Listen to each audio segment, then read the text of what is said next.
Good evening to many of you. Good afternoon to some. Good morning to still others.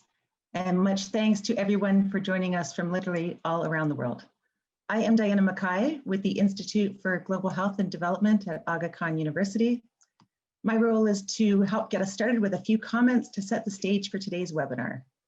First, a reminder that the session is being recorded and we will make the recording available on our Institute's website within a day or two. The Institute's website is aku.edu/IGHD, with IGHD standing for Institute for Global Health and Development. Second, we have about 400 registrations for the webinar today, and with that many people involved, we can do some exciting things to help people learn together and connect in useful ways if we collaborate well. So about the Zoom webinar features that we have enabled today, please feel free to use the chat function. It's a terrific tool if we use it well.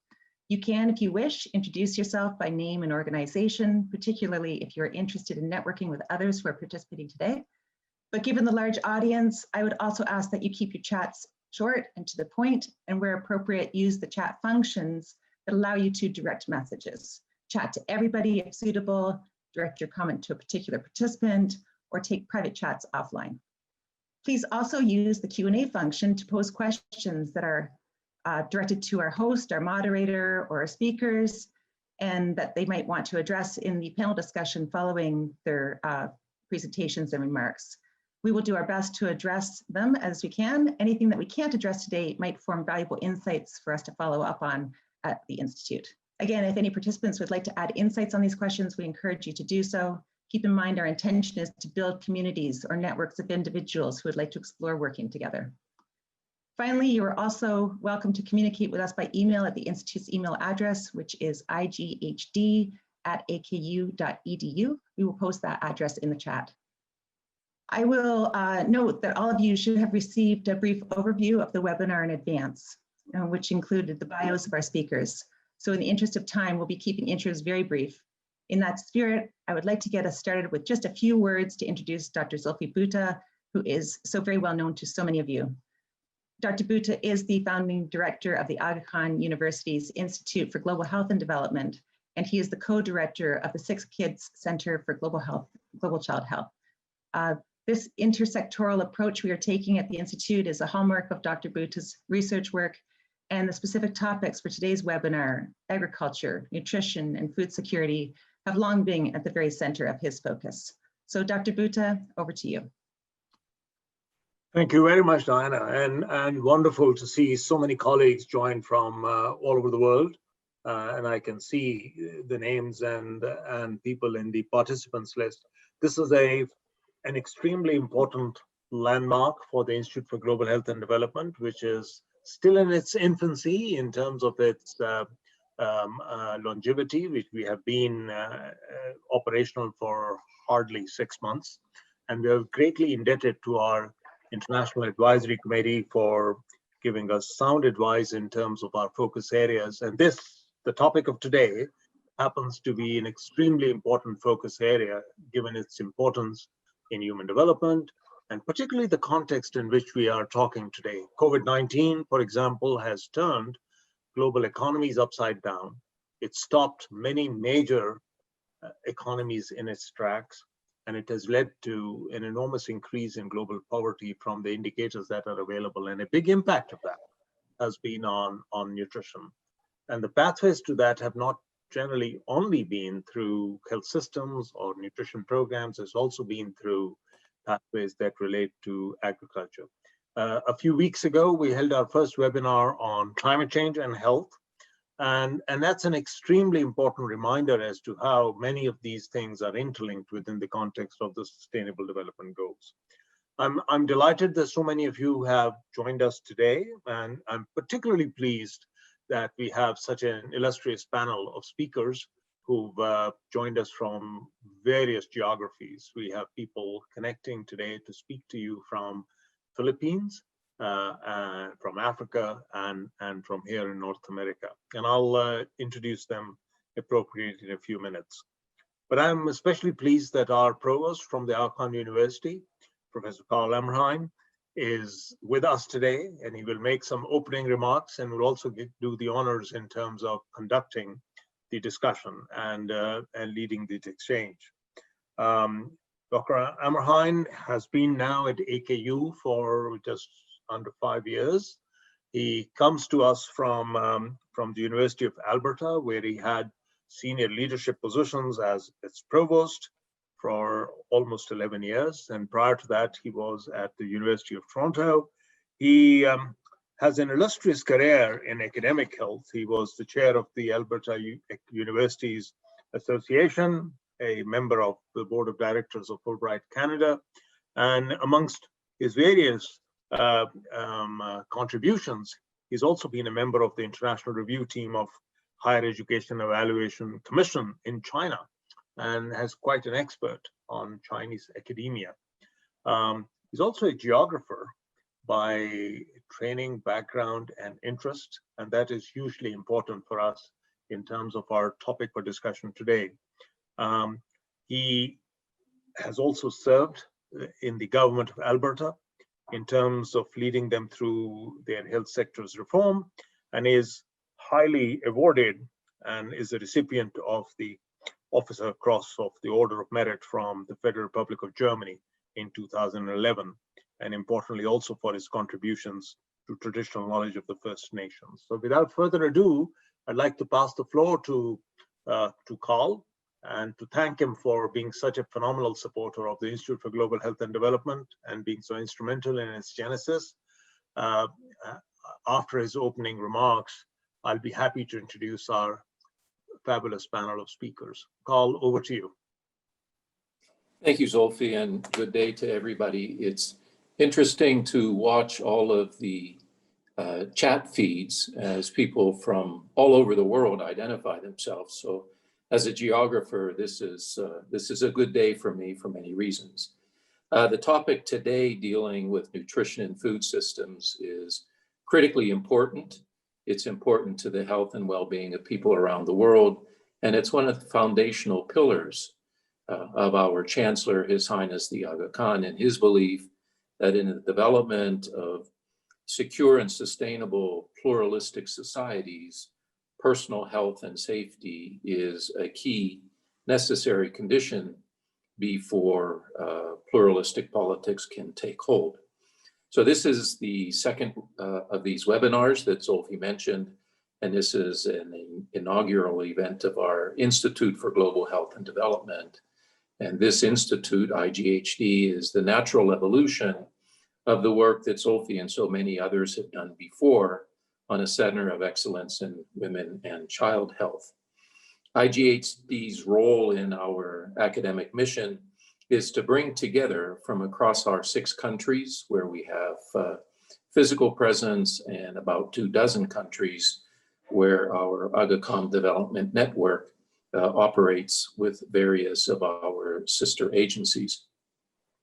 Its goal is to broker multidisciplinary research, multidisciplinary scholarship, and to bring together people from all over the world through internships, both virtual and in person. I'd like to highlight the importance of this activity in our broadly defined system by referring to a new event. It's called the Earthshot Prize. Some of you may have heard of this. It's a partnership between the Aga Khan Development Network, excuse me, through Prince Rahim Aga Khan, who is the oldest son of our Chancellor, and His Royal Highness Prince William, the Duke of Cambridge. This provides 5 £1 million prizes to support innovative solutions to deal with the climate change crisis. And there is a website, one word, earthshotprize.org, that you can visit to see more about this. The goals are to protect and restore nature, clean our air, revive our notions, build a waste-free world, and fix our climate. So this is very much aligned with the theme today and the interests of IGHD and AKU in general. And as I've experienced pandemic conditions in 3 countries, because at AKU, the pandemic slows us down. By no means does it lock us down. I've watched with some interest the availability or perhaps the absence of availability of certain types of food in the local markets and the supermarkets in which I have found myself. So food security takes on many meanings, and we'll hear more about that.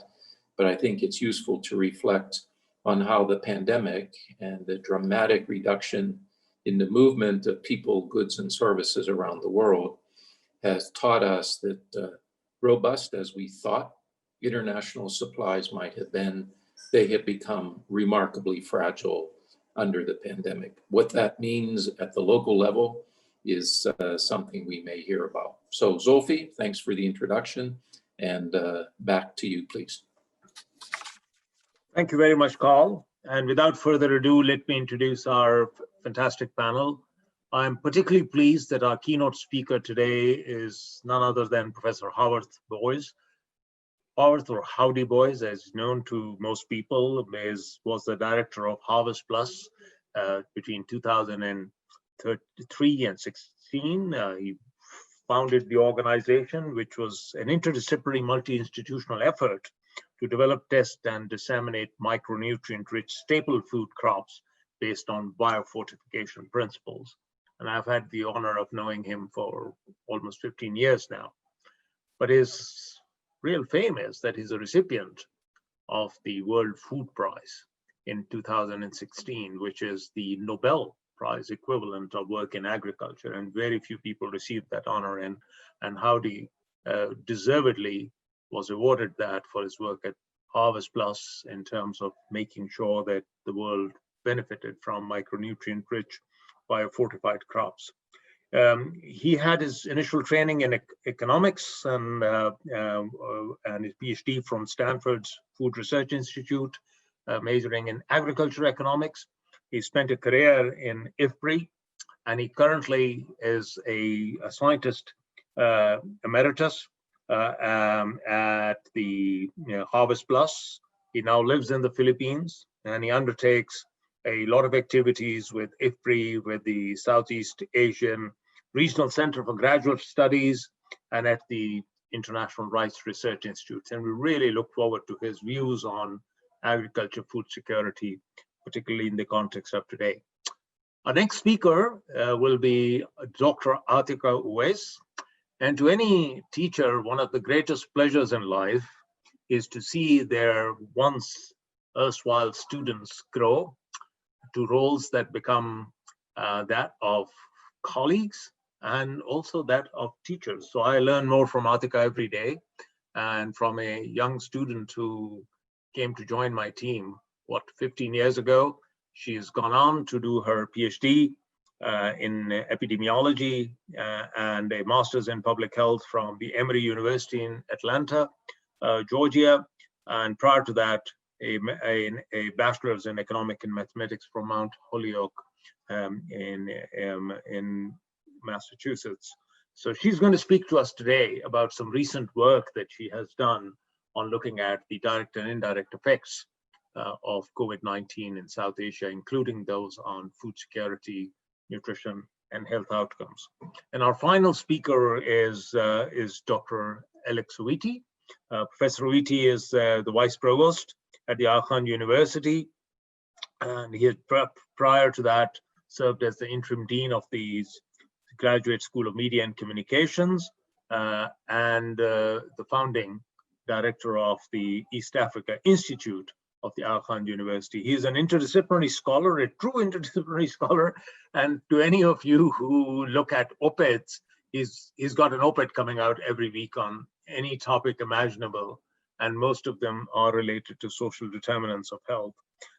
He is a regular commentator on public policy issues, and he has also been an adjunct professor in the Department of Geography and Environment in British Columbia in Canada. He was a governor on the board of governors of the IDRC, which, as you know, is a prime development research organization at AKU. And he's also had strong links as a postdoctoral fellow at the Earth Institute in Colombia. So we really look forward to his views on the context of agriculture, food security, and nutrition. Back to you, Carl, and to our speakers. We can proceed with the presentations. Yes, first speaker.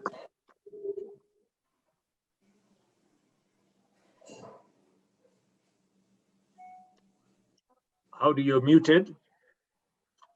There we go.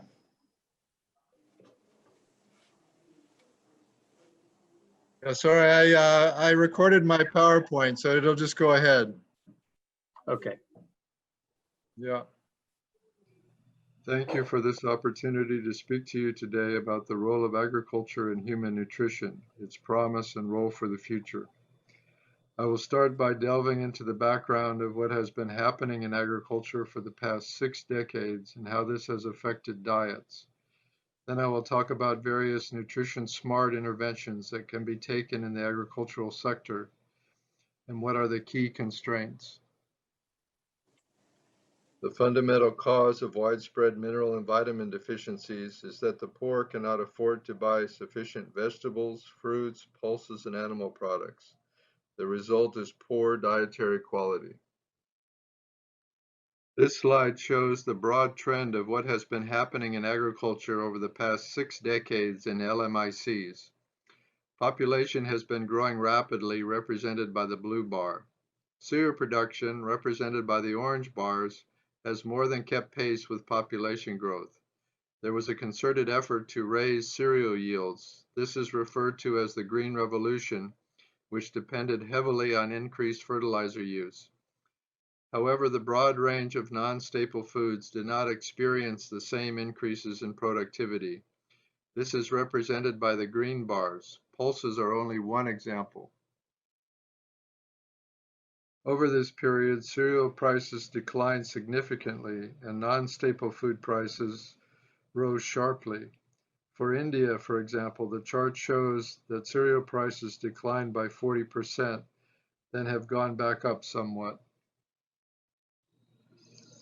However, and this is the main point that I want to make about food prices, and again is shown for price data for India, non-staple food prices have doubled, nearly tripling in some cases. These tables, data for Bangladesh and the Philippines, show the resulting dietary patterns which are typical of all LMICs. Cereal consumption is high to keep from going hungry, the same level of intake across income groups. Intakes of non-staple plant foods increase somewhat with income. Animal product intakes are relatively low because they are the most expensive sources of calories, but percentage increases rise sharply with income. The foods represented by the green and red rows are the most dense in bioavailable minerals and vitamins, but intakes of minerals and vitamins are too low to meet requirements, even for the higher income groups. Simulation shows what happens to diet when all food prices rise 50% and income does not change. This beginning chart before the food price rise, using the Bangladesh data in the previous slide, shows total expenditures about equally divided between food staples, non-staple foods, and expenditure for non-food items. Typical of the poor, about 2/3 of total income is spent on food. Now you see what happens when food prices rise. The poor protect from going hungry by spending more for food staples and must lower their intakes for non-staple foods and even expenditures for non-food items. In this simulation, women's iron intakes declined by 35%. How to address the problem. The nutrition community began with programs to provide supplements and food fortification, which filled the gaps but did not directly treat the underlying problem of poor quality diets. For example, 10 billion vitamin A supplements have been given out over the past 20 years to preschool children, saving millions of lives. The cost is $1 to $2 per supplement. Countries must continue to spend year after year for supplements and food fortification.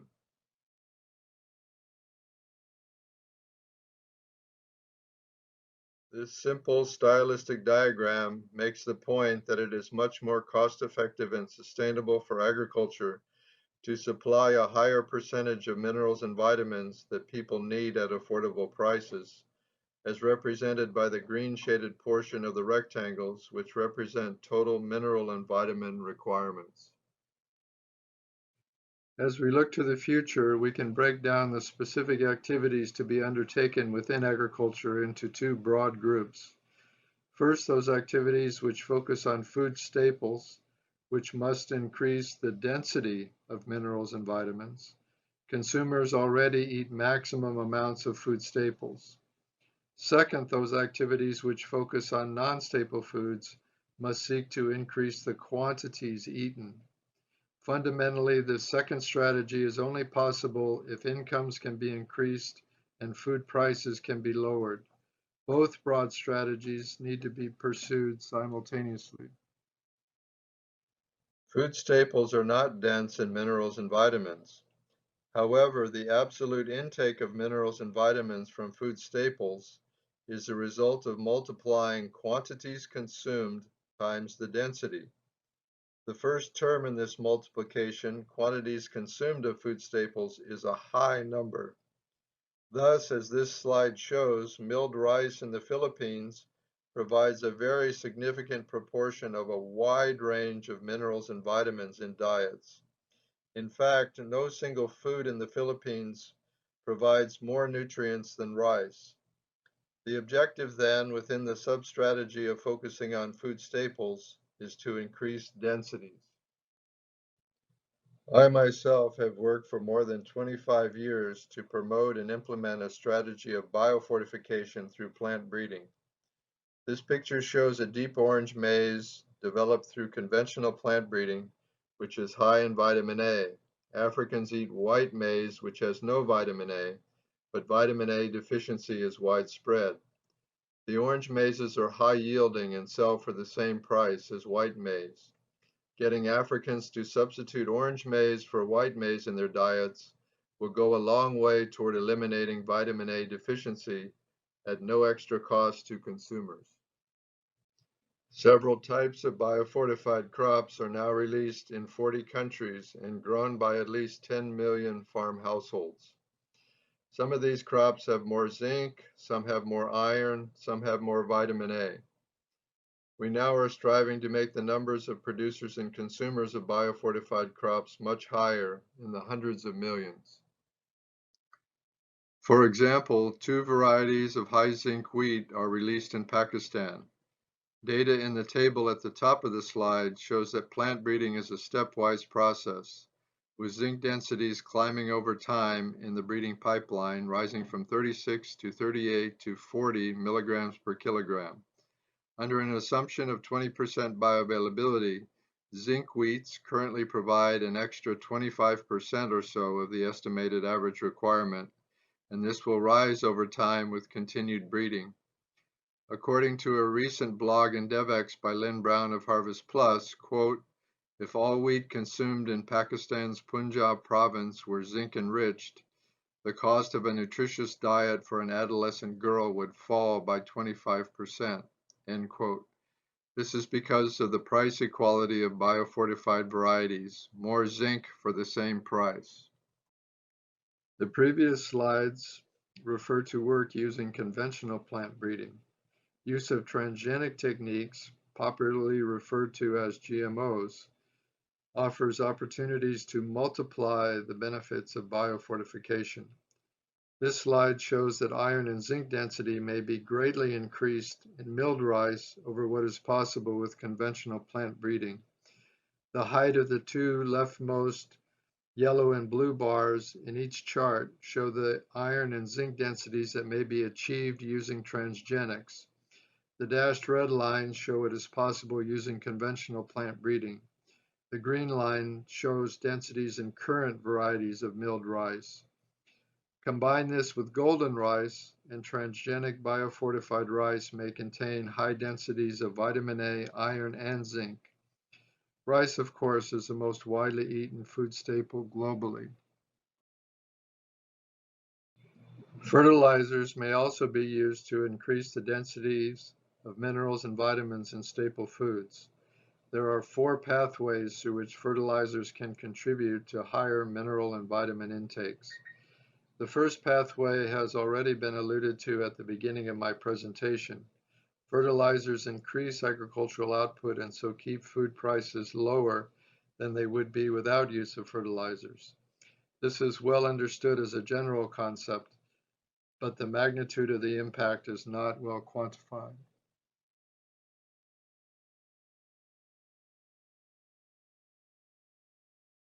The remaining 3 pathways are listed in this slide. Pathway 2, nitrogen fertilizers increase the protein and iron and zinc density of food staples. Pathway 3, adding iron and/or iodine to fertilizers and foliar sprays will increase the zinc and iodine density. Pathway 4, there are synergies combining biofortified crops with nitrogen fertilizers and adding zinc and iodine to fertilizers and foliar sprays.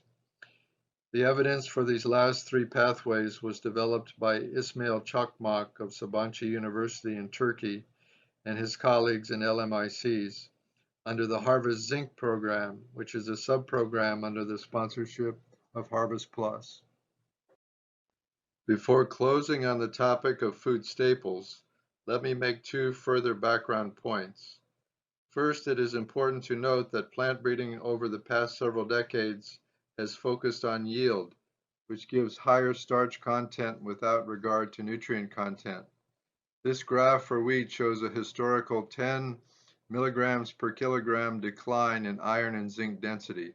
The trend is in the wrong direction. Second, it is important to note that there is a wealth of evidence now in the nutrition literature that increasing the density of vitamin A, iron, and zinc in food staples improves micronutrient status and demonstrates even that functional outcomes are improved, such as less sickness and better cognitive and work performance. The zinc content in wheat in this nutrition study undertaken in India was improved through fertilizers, that is, through the 3rd pathway listed above. Mothers and their children who consumed the high zinc wheat had fewer episodes of illness than mothers and their children who consumed the regular non-biofortified wheat. I turn now to vegetables, fruits, pulses, animal products, those foods which are already dense in minerals and vitamins. In my opinion, the fundamental strategy should be to increase the supply of specific key foods that can contribute importantly to nutrient intakes where supply can be increased cost effectively through public policy and investments. There are 2 fundamental points to make. First, the primary objective is to lower the price of these specific foods.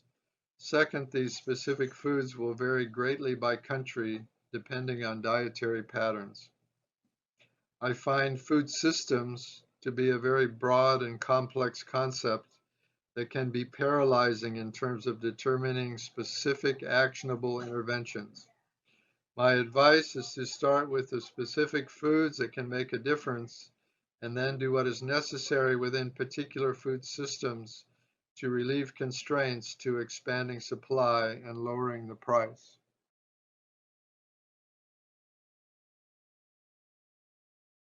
This slide lists some possible examples, foods that are highly nutritious but whose consumption may be blocked by high price and low income.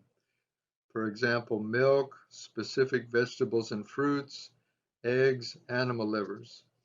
Gram for gram, small fish eaten whole are much more nutritious than fish fillet because bones, eyes, and other parts of the larger fish which are discarded can be very dense in minerals and vitamins. Lower the prices of any of these foods and consumers will eat larger quantities.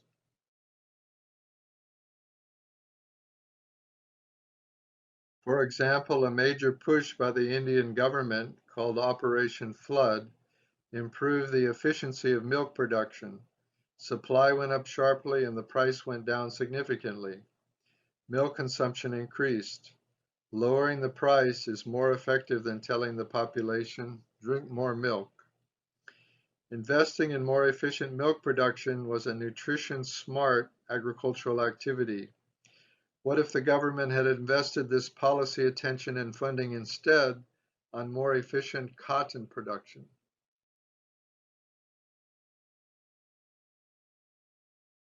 There are many advocates for single farm households to diversify their production and to grow nutritious foods.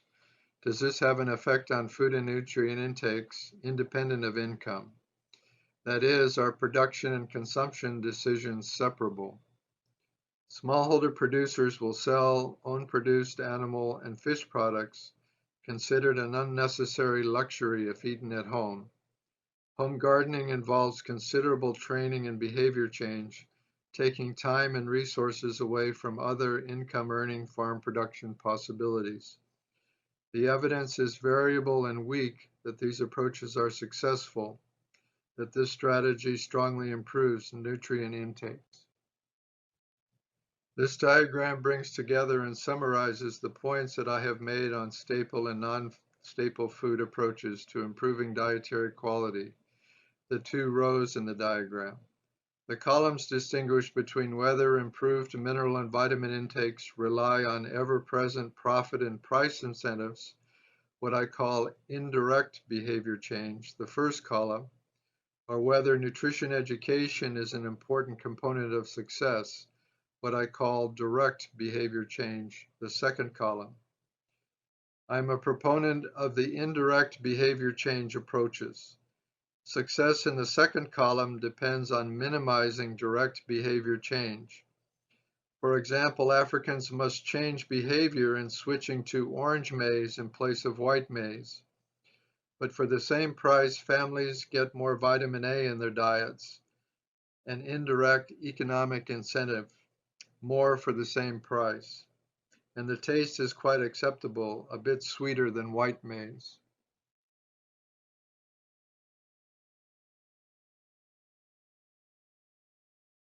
Let me make a few final comments on the resolve or lack thereof of agricultural policymakers to work with the nutrition community on reducing malnutrition and improving health. First, let me make the quick point that focusing on staple foods offers advantages under the COVID pandemic. Dietary quality is worsening as incomes fall. There is continued high levels of consumption of food staples and a government focus on ensuring staple food supplies. Food staple approaches to increasing density offer extra minerals and vitamins in diets at no extra cost to consumers. Apart from the short-run concerns about COVID, to address malnutrition, we need a mix of all approaches. Short-run nutrition direct, such as supplementation and commercial fortification, and long-run nutrition-smart interventions that treat the underlying causes. It is a matter of finding leaders and champions for each individual approach and persevering. We need to bring in more funding under the overall nutrition umbrella. Although they are cost-effective, sustainable, and resilient, a drawback to agricultural approaches are the long gestation periods. It takes many years, often decades, to have large-scale impacts globally. As parents, we invest in our children's education over 20 years. Can policymakers and donors take the same long-term perspective with agriculture? The long-term payoffs are very high. Agricultural policymakers are accustomed to focusing on increasing agricultural productivity, rural incomes, and reducing poverty. Asking them also to give priority to a nutrition lens is a relatively new idea. Some progress has been made, which might be discussed in the question and answer period. It is important to have positive examples to show, which can incentivize further momentum. On one of my many visits to FAO headquarters in Rome, 1983 was my first trip there. Relatively recently, I was waiting to meet someone in the main lobby. I noticed a small plaque on the wall and went over to read it. Here's what it said. In this building on the 16th of October, 1945, so 75 years ago this month, representatives of 44 nations met and established the Food and Agricultural Organization, first of the new United Nations agencies. Thus, for the first time, nations organized to raise levels of nutrition and to improve production and distribution of food and agricultural products. I thought, wow, 75 years ago, the policymakers mentioned nutrition first and agricultural supply second. What happened in the meantime? In closing, let me read this quote. Such intimately related subjects as agriculture, food, nutrition, and health have become split into innumerable, rigid, and self-contained little units, each in the hands of some group of specialists. The experts soon find themselves learning more and more about less and less. The remedy is to look at the whole field covered by crop production, animal husbandry, food, nutrition, and health as one related subject, and to realize that the birthright of every crop, every animal, and every human being is health. This quote sounds very contemporary, but it was actually written in 1945, 75 years ago. These ideas and concepts, broadly speaking, have been around for a long time, but it takes leadership and perseverance to put them in practice. Thank you for listening.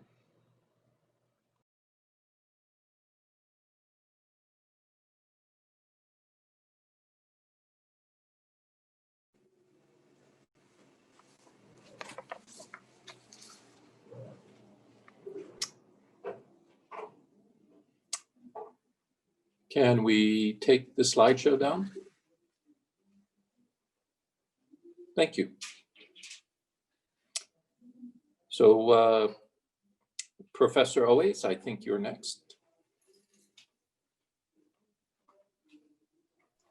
Thank you very much, Dr. Ammerheim, and good morning, good afternoon, and good evening, ladies and gentlemen.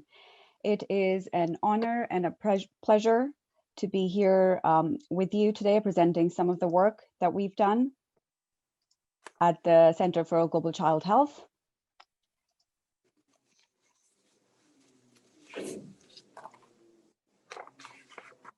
Looking at how the COVID-19 pandemic is affecting, and in many cases, upending the lives of the most vulnerable across the globe.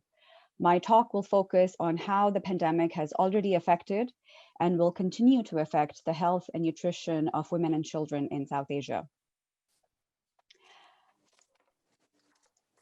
I want to start by acknowledging and thanking the COVID-19 working group Dr. Putta has put together, which spans multiple institutions and countries, including AKU in Pakistan and Sikh Kids and the University of Waterloo in Canada.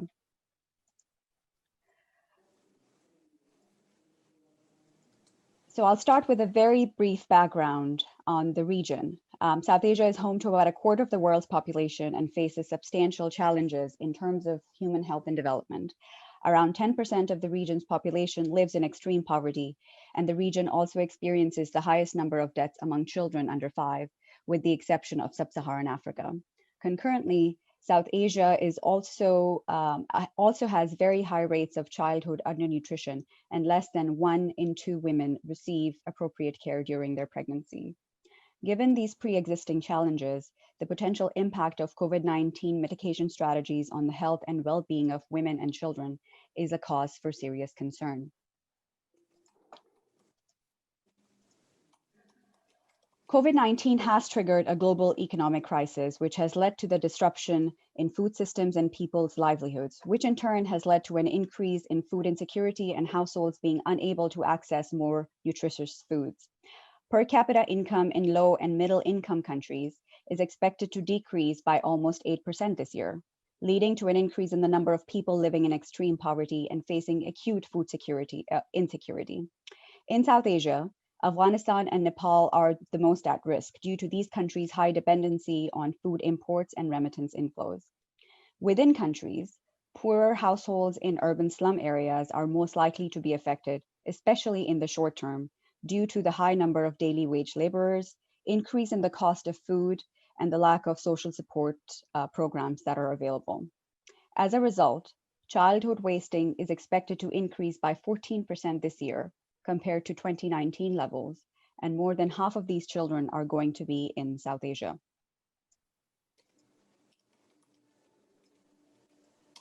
Several additional risk factors are also impacting maternal and child health in the region and threatening to reverse hard-fought gains. Disruption in essential maternal and child health services such as family planning, antenatal care, and facility births are going to result in an increased number of unintended pregnancies and adverse birth outcomes. School closures over the past several months will also lead to a decrease in educational attainment, especially for girls, which will have intergenerational impacts, since we know that higher maternal education is indisputably linked to improved maternal and child nutrition.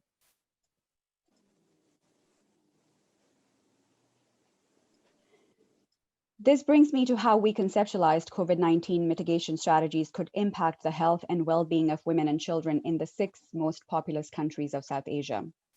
Based on experiences from past health and economic crises, population health and well-being can be impacted through multiple pathways, including reduction in health services coverage, disruptions in food systems, job losses, and disruptions in education. The economic crisis and school closures in tandem are likely to give rise to an increase in school dropouts as older children may choose to leave school and enter the labor market to support their families. But this comes at a cost to their future earnings, which would have been higher if they had been able to complete their education. And as mentioned already, school closures have a gendered impact on girls, many of whom will get married early and bear the higher risk of adverse birth and child health outcomes due to adolescent pregnancies.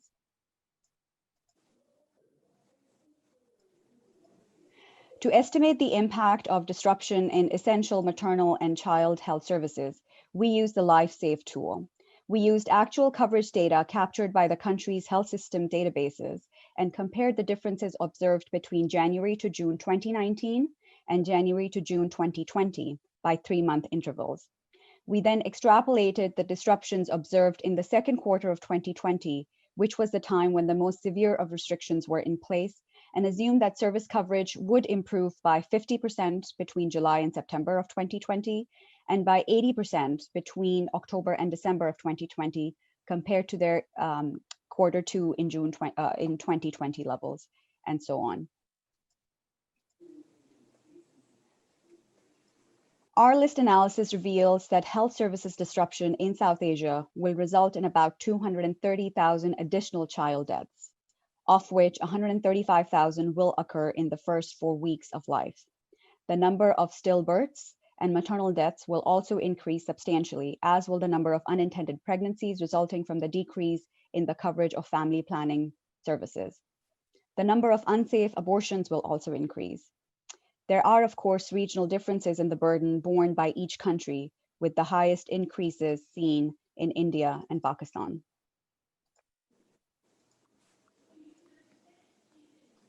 The effect of the coverage disruptions observed between April and June of 2020 are likely to be felt well into the next year. Based on our projections, there will still be more child deaths in the first 6 months of 2021 compared to what was observed in 2019, but thankfully nowhere near what is expected to have happened in 2020. In fact, Nepal and Sri Lanka are projected to have fewer deaths during this period. Maternal mortality is also expected to decrease, with 97 fewer deaths expected in the first 6 months of next year, if coverage of essential services recovers to their almost pre-COVID-19 levels. However, we still expect the number of unintended pregnancies to be higher, which is plausible given the lag period between restitution of family planning services and reduction in unwanted pregnancies. As expected, these coverage disruptions have also impacted maternal and child nutrition indicators. Specifically, rates of maternal anemia and iron deficiency anemia during pregnancy increased between April and June of this year, compared to the same period in 2019, which was most likely due to the disruption in coverage of iron folic acid supplementation during pregnancy. Increase in childhood wasting is also expected, with rates of moderate wasting increasing in Afghanistan and Pakistan, and that of severe wasting increasing in India. especially during the second quarter of 2020, which again, as I mentioned earlier, corresponds with the most significant disruptions in health and nutrition services coverage. Our analysis also estimates that almost 220,000 children, additional children under 5, will be stunted by June of next year compared to how many there were in 2019. Interestingly, our observed impact is lower than what was estimated by previous studies. And this is likely because coverage of nutrition programs such as community-based management of acute malnutrition is very low in the region. I'll now talk about the expected impact on educational attainment by children and adolescents in the region. There are approximately 420 million school-age children in South Asia, and they have been out of school, most of them have been out of school since March of 2020. Although countries have instituted policies for remote learning, a recent report published by UNICEF found that 1 in 3 children in the region cannot be reached by any form of remote learning, with the proportion of being much higher in rural areas and poorer households. And this is the best case scenario. The actual number of children who have had no schooling in the past 6 months is likely to be much higher. School closures can lead to loss in educational attainment in multiple ways, such as loss in learning time, loss of already acquired learning, as well as the increase in the number of children who drop out of school permanently. The last is what our model on loss in educational attainment focuses on. Based on our model, almost 3 million children who were attending primary school will drop out permanently. The number of secondary school-age children expected to drop out permanently is much higher at more than 6 million. Based on each country's median years of educational attainment, children who drop out in primary school will lose on average between 5 to 9 years of schooling, and those who drop out during secondary school will lose between 1/2 to 3 years of schooling. This reduction in educational attainment will of course have an impact on their future earnings. Past research has shown that 1 less year of primary schooling reduces an individual's income by 4%, and 1 less year of secondary schooling reduces income by about 2.5%. Using these metrics and the 2019 GDP per capita as baseline income, we estimated the present value of this cohort's loss in lifetime earnings and what the country will experience in terms of GDP loss. Taken together, school dropouts will cost the region at least $63.5 billion over the next few decades. We also looked at the gendered impact of school closures. Of the 8.8 million children expected to drop out of school due to COVID-19, 4.5 million will be girls, many of whom will be married off, resulting in early pregnancies. This early start in childbearing is likely to result in more than 400,000 adolescent pregnancies in South Asia and will lead to an increase in the number of adverse birth and child health outcomes. We estimate an additional 655 maternal deaths and almost 10,000 more neonatal deaths. There will also be an increase in low birth weight births, and as a result, almost 30,000 more children will be stunted by 24 months of age.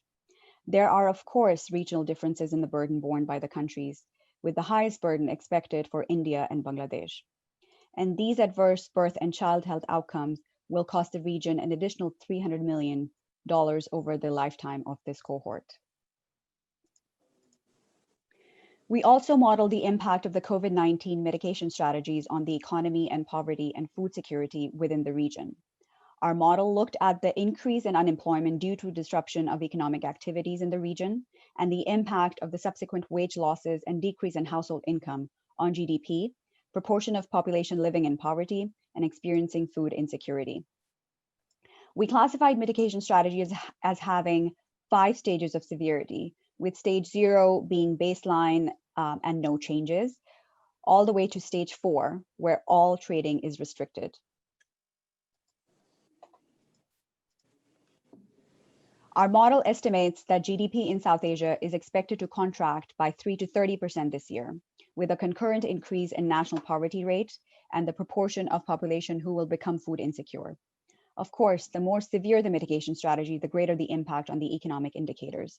However, even at the lowest stage of COVID-19 control measures, the impact on household food insecurity is substantial, with an almost 20% increase in the proportion of population experiencing food insecurity.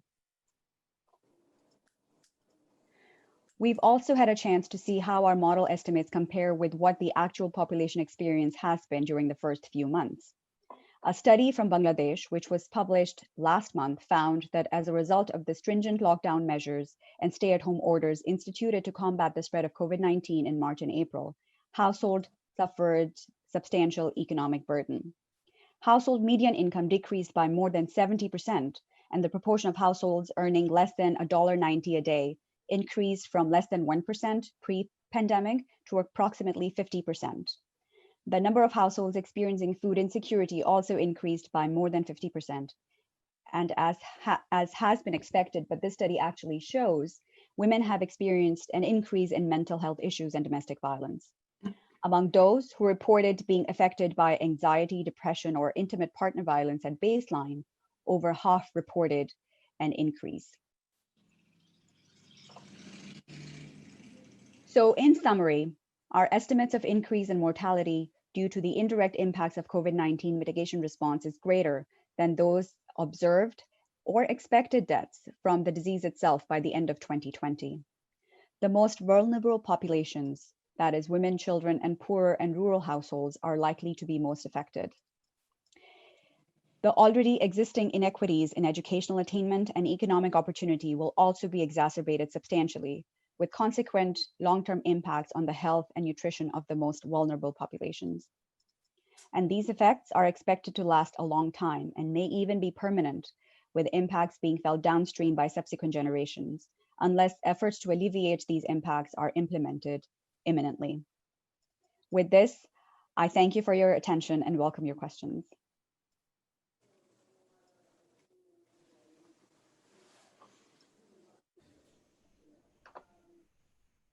Thank you.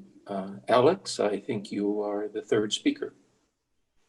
Thanks, Cal. Thanks, Zulfi, for the introduction, and thanks to the organizers of this webinar. This is a very large topic. We could talk about this for many days, but I'm glad that you requested me to just stick to the big picture. So I'm going to speak about the context of food security in Africa and its determinants. Africa is a very, very large place. It is larger than India, China, the United States, Spain, Germany, Italy, and Eastern Europe combined. Africa's landmass occupies 30.3 million square kilometers, and it covers 20% of the Earth's land surface. It comprises 54 countries and has a combined GDP of $2.4 trillion, which is slightly lower than France, which has a GDP of 2.5 trillion with a population of just 64 million. Africa has a population of about 1.2 billion. But Africa's GDP is very comparable to India, which has a population of 1.3 billion. So it gives you a sense of proportion, a sense of dimension. So I'll spend a few minutes talking about the context and the determinants. I know Howdy would understand this because we come from the same background of large international research organizations called the CGIAR.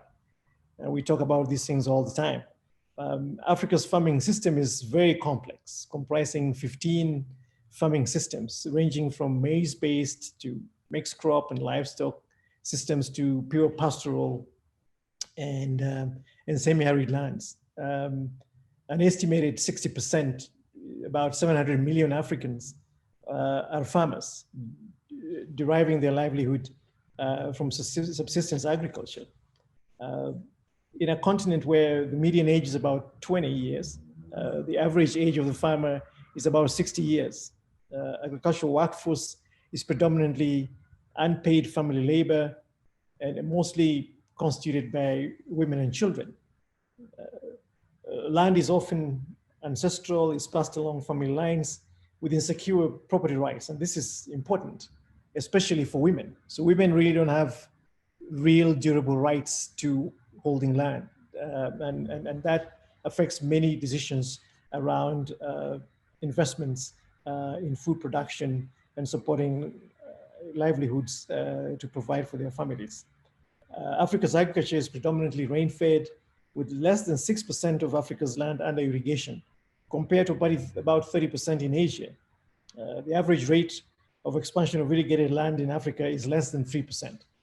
So if you talk about the impacts of erratic rainfall and a large proportion of land that is prone to drought and other adverse weather and climate shocks, you can understand how it is very difficult for African farmers to every end of season to expect that they'll have a reliable bounty crop just because of the vagaries of climate.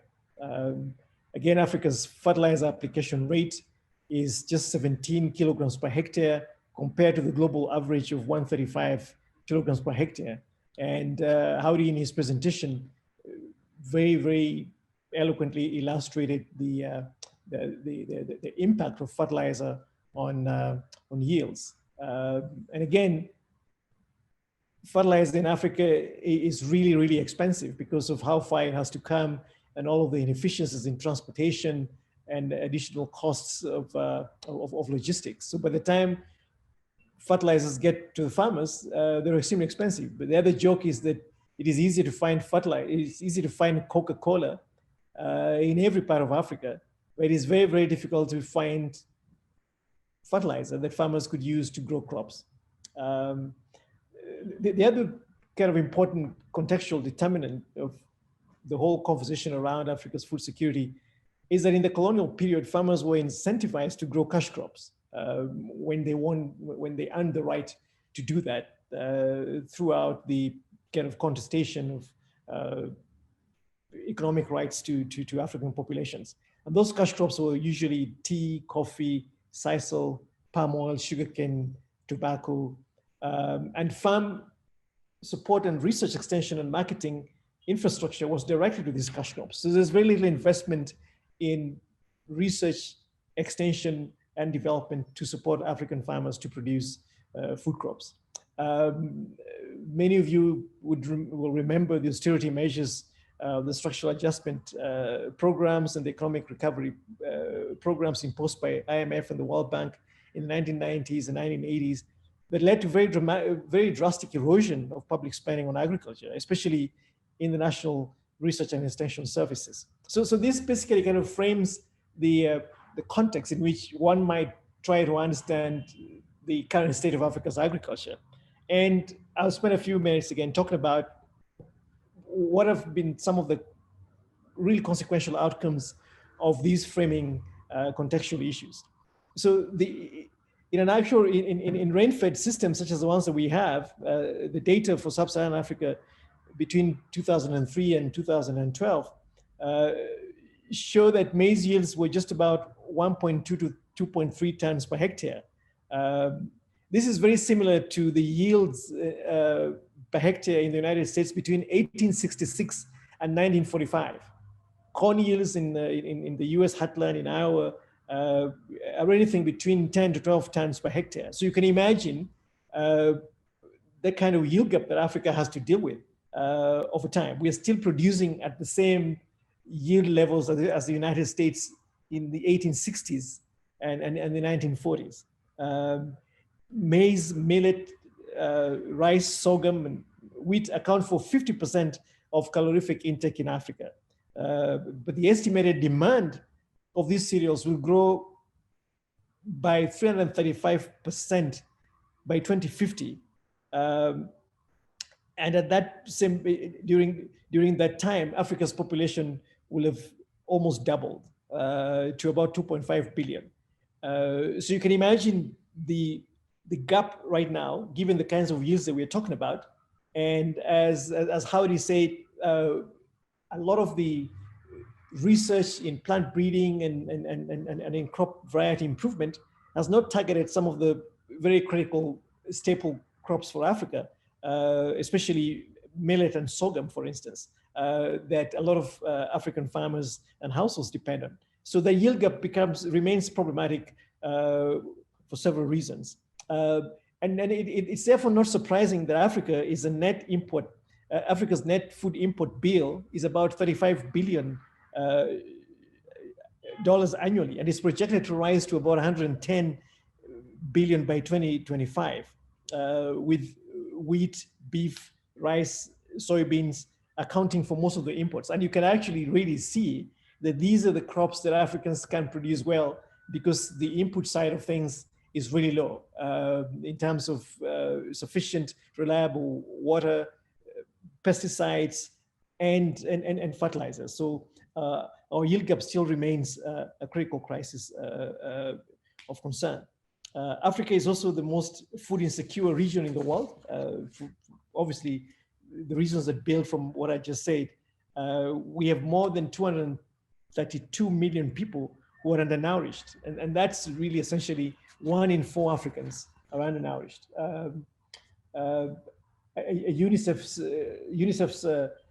2019 State of the World's Children report shows that between 2000 and 2018, the number of children under 5 with stunting increased by 1.4 million in Eastern and Southern Africa, and by 6.5 million in Western and Central Africa. So these are really kind of consequential problems that arise from just the fact that Africa has not got agriculture right for all these years. According to the Global Nutrition Report of 2016, 58 million African children under the age of 5 were stunted because of poor diets, which essentially comprises very limited diversity, as Howdy talked about in his presentation, and also the quality, the availability of essential micronutrients in these diets. But again, just the other question of just calorific intake, the quantities of this of the food that African households consume, especially children under 5, is just not adequate. And we know that associated with stunting is impaired cognitive development, lower school attendance rates, reduced human capital attainment, and a high risk of chronic diseases and health problems in adulthood. So this then creates this kind of multiple complex web of issues that become generational and have significant impact into the future. And as Atika basically mentioned, when due to cognitive impairment, these are consequences down the road. And a recent World Bank estimates show that Sub-Saharan Africa and South Asia will incur an income penalty of 9 to 10% of GDP when today's workers who were started as children showing up in the workplace. And the cost of hunger report that was done by WFP, the World Food Programme, Africa Union, basically showed that 48% of Ethiopian adults working in Ethiopia's civil service were stunted at birth. And this kind of has inflicted a 16% GDP penalty on Ethiopia's economy. So there are serious and consequential intergenerational human development challenges that we must contend with. But more importantly, we need to make Africa food secure. So I'll just make a few comments about what the future looks like. I'm really kind of painting the very dark picture right here, but it then creates a basis for conversation that focuses the mind on what are the real solutions. We've been here for so many years, and as Howdy said, we need to think long-term when you talk about agricultural investments. This kind of project-based support for African agriculture with very short project cycles definitely hasn't done the trick. So the future doesn't look very rosy. Africa's population, as I said, is currently 1.2 billion. It is projected to double by 2050 to 2.5 billion and to triple by 2100 to 3.6 billion. And again, on the back of this is a huge burden of urbanization in cities that are just packing human beings by the day, but don't have the sufficient infrastructure, do not provide sufficient wage-paying jobs to give families a firm foothold as new urbanites. Climate change is a huge issue. The African continent is the most vulnerable to climate change. It is projected by IPCC, the Intergovernmental Panel on Climate Change, that yields in Africa will drop by up to 50%, and crop revenues could fall by as much as 90% by 2100. So this is this is not great. And I think it goes back to Howdy's point about how do we start to improve crop varieties? How do we start to adapt the crops to the environment, to the climate? Again, the other related conundrum in this conversation is biodiversity loss.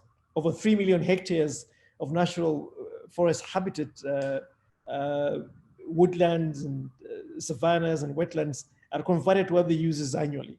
That's a lot of natural habitat. And along with this, then goes the associated species of wildlife, which we lose irredeemably, as well as ecosystem services that humans depend on, the regulating, the provisioning, the supporting, and the cultural services.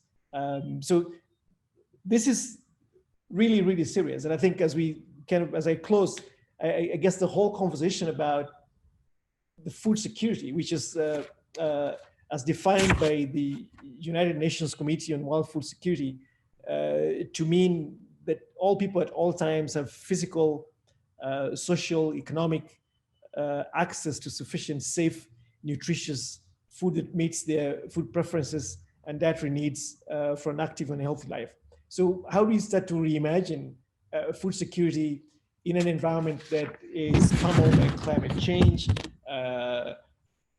assailed by rapid population growth, and severe biodiversity loss that compromises significant ecosystem services that undergird human existence? So I'll stop there and hope that we can have a conversation around these issues. Thank you very much.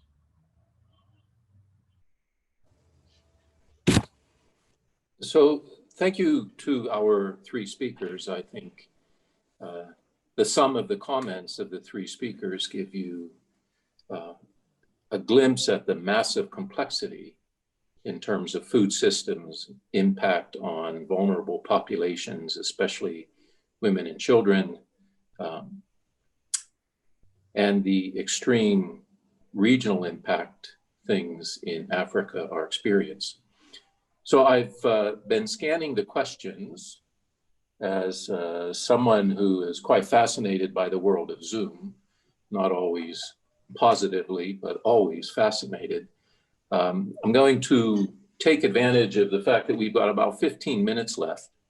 And I've constructed 4 questions by knitting together various questions on the feed. And I'll ask Diana to keep an eye on anybody else that wants to send in some thoughts. So I'm not going to ask which of our distinguished speakers should answer these questions. I'm going to let them be a self-organizing system. And I'll note that in other work that Zulfi and his colleagues from Women and Children's Health have done, we see in the areas where Aga Khan has universities, that campuses, that stunting levels can reach 50 to 60%. And when I talk to my colleagues in the US and Canada, they are hard pressed to imagine what that means, that as much as half of the young people are statistically significantly well below the weight and height that they should be at. So the geographies on the call today, all the way from the top, the roof of the world, Gilgit, Chitral, Hunza Valley, coastal tropical deserts, emerging deserts, high grasslands. So here comes the question. In all of these geographies, and with all of the dramatic impact on the population that lack of nutrition has, are any of you optimistic that any of the geographies that you're familiar with will in fact benefit from climate change to the extent that you will see improved access to the volume and the quality of food that you all have spoken so eloquently about? It's easy to be negative. Are any of you positive? Can you pick a place where things might in fact get better because of climate change? The next question is going to be roughly the same type of question from the standpoint of the quality of water and the quantity of water. So you can knit the two together if you like. So who wants to jump first? Well, go ahead. Yeah. Age and wisdom before anything else. Well, I'll agree with you on the age. I don't know about the wisdom. Um, I'm basically an optimistic person. I think, okay, once COVID is over, I think incomes are going to continue to grow. And that's basically what you need for people to have better diets. In the part of the world that I live in the 1960s, Korea was considered a very poor country after the Korean War. And I was just there at the end of last year, and it's just a fantastic modern society now. It really developed, and all over Asia, incomes are going up. So I think diets will get better.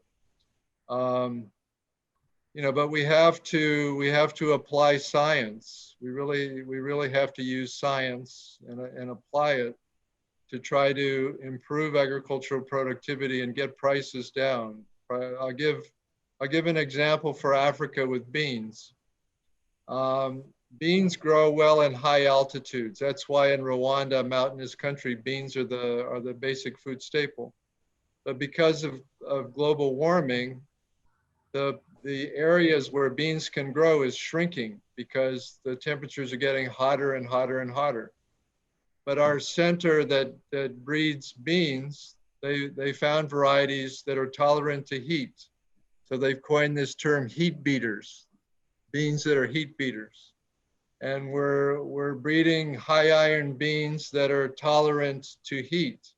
And because they're adapted to the climate change, now you can grow the beans on lower and lower altitudes in the mountains because they're tolerant to the heat. So because that investment has been made, now actually the area that beans can grow in has been expanded. But it requires, that took 15 years of research to do. And so it takes a long-term commitment and a willingness to apply science. And one of the things that I'm a strong advocate is that we need to use transgenic techniques. We need to use GMOs to help us apply the best science and have the best chance of improving agricultural productivity. So I think that's a very key thing. Okay. Attica, Alex? I might just add just a couple of comments. I think Howdy's covered most of it.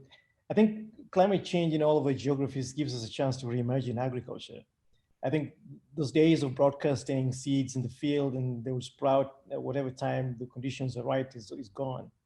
And I think some of the wasteful practices that came out of the Green Revolution, especially with flood irrigation, those will have to now move to more efficient use systems with drip irrigation, basically adapting seed varieties and provenances better to the soils and the climate. I think one of the other things that we've seen here in East Africa is drought-resistant maize that the Gates Foundation has been working on for several decades now. And I think these are some of the promises of the future, that as we confront a much more hostile climate, we have to think more around transgenic techniques and biofortification of foods to make these foods more nutrient dense in many ways. I think innovation in agriculture is basically on a path to rise and to provide a better opportunity for African farmers, especially in this part of the world, to have access to better germplasm that responds in many more improved ways to the environment than previously imagined. Okay. Attica, anything on this one? Sure, I'll add to sort of the resilience of food systems. I think what the pandemic has shown us is that we need to build resilience within our food systems. And that would also, I think, will serve us well with the, climate change upon us. An investment in resilient food systems that are locally sustainable, and in supply chains that are also resilient and to shocks such as the COVID-19 pandemic or natural disasters that climate change is causing more and more around the world. So I think maybe the pandemic, the silver lining could be that the pandemic is forcing us to think through, and change our strategies of how we transport food, how we grow food, how we transport food, and how we consume it as well. Okay, so Attica, you've given me the perfect entree into what will probably be the last question. Before I moved full-time to Aga Khan University, I lived in the very far north of Canada, right on the agriculture margin. This is a part of the world where for the last 3 weeks they have been shoveling snow, which is an alternative version of water supply. The news from Northern Canada is that the pandemic has been an absolute disaster for agriculture because they can no longer get product to market. It is a cash cropping export base to the rest of the world. In fact, the Canadian wheat belt usually provides China and Russia with all that is their shortage. So they have simply been unable to move any of their product to market, and it has been a financial catastrophe. So in my endless search for optimism, and I'll pitch this one to Attica first because she gave me the entree, as we experience what may be a very prolonged period of substantially reduced mobility, is there perhaps a silver lining that the LMIC countries will become more aware of and perhaps more protective of keeping their food supplies at home, perhaps countering the trend that Alex described that began during the period of British domination of the, say, Kenyan economy. So Attica, your thoughts, please. I think there are, geographies differ across the globe. Some places are better given both science and the soil composition at growing different things. I think sustainable production is definitely something that we need to focus on, but at the same time, it won't happen overnight. What you're talking about, the financial catastrophe in Alberta or in the wheat belt in Canada, they're not going to be able to pivot to anything else, in the short term or even the medium term. So along with sustainable agriculture, I think we also need to focus on sustainably and safely moving food from where it's produced to where it's needed. Because I think just a few days ago, I was reading the World Food Program report that said that there is enough food. Food production has not been affected by the pandemic. It's exactly what you said. The transportation of food from where it's being grown to where it's needed is what is in jeopardy. I don't know what the right way to go is, but I do know that we need to think through both, in terms of what I said earlier, sustainable agriculture, as well as sustainable and resilient supply chain. Over. Alex, you may recall in my early days in Nairobi, you told me the story of Kenya's super green beans, the output of which always goes to the restaurants in Paris. So will the green beans stay home? And then we'll give Howdy the last word, because I have to leave room for Zulfi. If I don't give Zulfi the last word, he'll never invite me to one of these again. And they're a lot of fun for me. So Alex, Howdy, Zulfi, over to you. So Carl, the green beans may stay at home, but they're not the staple. They don't make it to the dinner plates of many Kenyan families. They're basically built for export. They're tailor-made kind of really precisely for those kinds of markets. But I think the larger part of the question is, as the sourcing distances get shorter and travel restrictions prevail, African farmers will start to experience critical shortages of inputs, especially fertilizers, herbicides, and pesticides, and essential appropriate technology. And as I mentioned in my remarks, Africa's food input bill is $35 billion every year. And most of this goes to wheat, maize, rice, and soybeans. And these are crops that we don't produce efficiently. So as Atika said, the World Food Program says food production has not gone down. Now that's a problem for Africa because it means that we're still producing at the deficit levels that we've been producing over the years. So the food deficit still remains. The imports still will be needed, and the price will just go up because we cannot substitute for lack of production with the slightly cheaper imports. So I think as we ride the pandemic, we might be staring at food shortages across the continent over the months to come. Thank you. Howdy. Well, we just hope that it's, it's short term. It's like somewhere between 1 and 2 years or 2 and 3 years that we have these disruptions. Like Atika described how the educational systems have been disrupted. But we all hope that, a vaccine comes as soon as possible. By the end of 2021, vaccines are widely available and things start getting back to normal. Education systems get back to normal, international trading systems get back to normal. And yeah, it's very difficult, but and it causes a lot of disruptions, lower incomes, it causes lots of malnutrition. But hopefully it's just temporary. And we, I think international trade, especially in food, is very important. And it keeps food prices lower for everybody. So hopefully we can go back to the system we had at the end of last year. Thank you. And just before I hand it to Zolfi, thanks to our speakers. Thanks to all the comments on the chat room. Thanks to those of you who posted questions, because it required me to learn how to read them in real time. And final thanks to Diana and the team. Over to our eminent scholar, director, colleague, Zolfi. Oh, thank you very much, Carl, and thank you for shepherding us through a fantastic session. We couldn't have asked for more, and I want to use one of the last comments made on the chat as the cornerstone of my comments. It says, "Dear speakers, your talks are too informative and mind-blowing information.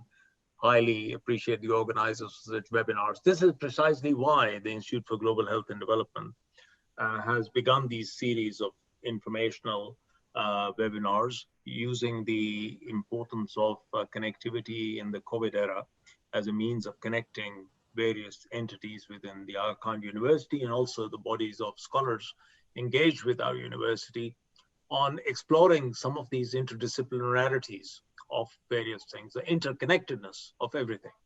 And I think if anything, the COVID-19 situation that we find ourselves in tells us starkly as to how linked everything is to economy, to services, to health, to nutrition, to social protection, to mental health, to gender equality, and those kind of issues that we generally only think about in silos. So I'm very pleased that over 100 people participated at the peak of this session, and we look forward to your engagement in future seminars. Our next webinar will be on November 25th on the very important issue of exploring gender equality in science and education. It's actually focused on women in science. And then early in the new year, we hope to have a series of webinars on topics ranging from the healthy air issues and the sustainable development goals. So please keep a close contact in terms of the program of the Institute for Global Health and Development. I want to close by thanking the speakers for their phenomenal contributions. And we're really extremely grateful that all of you found time, Howdy, Atika, and Alex, to prepare and present so eloquently in this particular webinar. I'm extremely grateful to our provost. Carl, as usual, your support's been pivotal in helping us undertake these exercises that are a fairly heavy lift because they require a lot of planning, a lot of discussions, and importantly, ensuring that they go smoothly. And I'd like to maybe close by thanking our wonderful organizers, Diana Mackay, who's worked hard along with Mariam Farouk in making sure that all the arrangements and connectivity for this happened, and Shamsa and our team at AKU who made it possible to have all the arrangements done smoothly. So please drop us a line. We will save the chat and let us know if you have any additional questions that we can pass to the speakers. But I'd like to close by thanking everybody and wish you Godspeed and stay safe as we try and live through and work our ways safely through the pandemic that we find ourselves in. Thank you very much for your attention. God bless. Thank you. Okay, thank you. Thank you. Thank you.